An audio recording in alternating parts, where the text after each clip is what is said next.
Hello दोस्तों, आप सभी का संपूर्ण रामायण के भाग 33 में स्वागत है। जब रावण से आज्ञा लेकर मकराक्षक युद्ध भूमि में आता है और श्री राम को ललकारने लगता है। उसकी ललकार सुनकर लक्ष्मण जी उसे रोक लेते हैं और बोलते हैं कि श्री राम से युद्ध करने से पहले तुम्हें मुझसे युद्ध करना पड़ेगा। पहले मुझसे युद्ध जीत लोगे तो श्री राम के दर्शन हो जाएंगे। तब मकराक्षक कहता है कि लक्ष्मण, मैं तुमसे नहीं बल्कि तुम्हारे भाई और मेरे पिता के हत्यारे राम से युद्ध करना चाहता हूँ। मैंने अपनी माता को वचन दिया है कि मैं युद्ध में राम का सर काटकर उनको सौंप दूंगा तथा उसकी खोपड़ी में जल भरकर अपने पिता को दर्पण करूंगा। तब मेरे मृत पिता खर की आत्मा को शांति मिलेगी। उसकी ऐसी बात सुनकर लक्ष्मण, अंगद आदि उसका उपहास उड़ाने लगते हैं, लेकिन तभी श्री राम उन्हें रोक देते हैं, यह कहकर कि किसी के भी संकल्प का उपहास उड़ाना अच्छी बात नहीं है। तब श्री राम मकराक्षस से पूछते हैं कि तुम्हें मेरा मस्तक क्यों चाहिए और तुम कौन हो, अपना परिचय दीजिए। तब मकराक्षस बताता है कि वह राक्षस खर का पुत्र है, जिसकी हत्या श्री राम ने पंचवटी में की थी और अपने पिता की मृत्यु का बदला लेने के लिए ही मैं तुमसे युद्ध करने आया हूँ। श्री राम उसकी चुनौती को स्वीकार करते हैं और युद्ध करने लगते हैं। मकराक्षस तीर पर तीर चलाए जा रहा था, लेकिन श्री राम बड़े ही सहज तरीके से उसके सभी बाणों को निसफल कर रहे थे।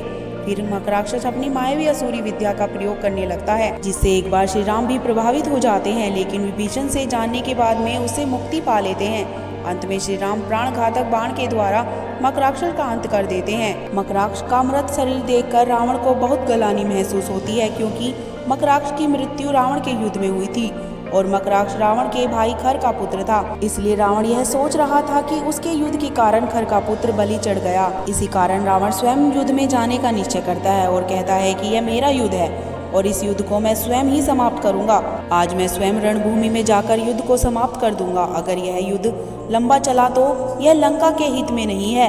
रावण की यह घोषणा सुनकर उसका पुत्र इंद्रजीत स्वयं युद्ध में जाने की बात कहता है, लेकिन रावण उसे भी नकार देता है और कहता है कि यह मेरी लड़ाई है, इसलिए सबसे पहले मुझे ही सामना करना पड़ेगा। क्रोध के वश में रावण अपनी सेनापति को आदेश देता है कि मेरे साथ सेना को युद्ध में जाने के लिए तैयार करो। सेना की एक नई टुकड़ी को साथ लेकर लंकापति रावण बाहर युद्ध में आता है और आते ही गरजता हुआ अपने धनुष की प्रत्यंचा चलाने लगता है। रावण के धनुष की प्रत्यंचा के डंकार से आसमान में बिजली कड़कने लगती है। गरजता हुआ रावण राम को युद्ध के लिए ललकारने लगता है और पूछता है, कहाँ है राम? आज उसकी मृत्यु मेरे हाथों निश्चित है। यह सुनकर वानर राज सुग्रीव रावण के सामने आते हैं और वह उसे बोलते हैं, हे रावण, तुम जैसे दुराचारी और पापी श्री राम प्रभु के दर्शन के लायक नहीं हैं, इसलिए उनसे युद्ध करने से पहले तुम हमसे युद्ध करो, क्योंकि तुम्हारे कार्य तो इस लायक भी नहीं है कि तुम प्रभु श्री राम के हाथों दंड पा सको।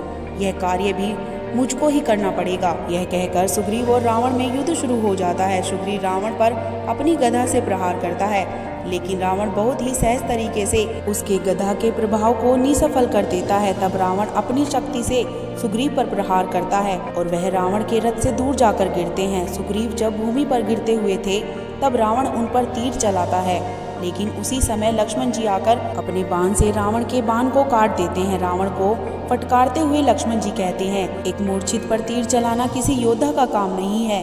हे रावण, तुम इतने शक्तिशाली होते हुए भी एक कमजोर की तरह युद्ध कर रहे हो और एक मूर्छित पर प्रहार करते हो।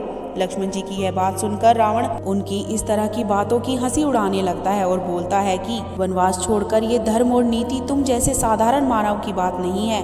मेरे जैसे शक्तिशाली राजा जो करता है वही धर्म होता है। दोस्तों, संपूर्ण रामायण का भाग 33 हम यहीं पर समाप्त करते हैं।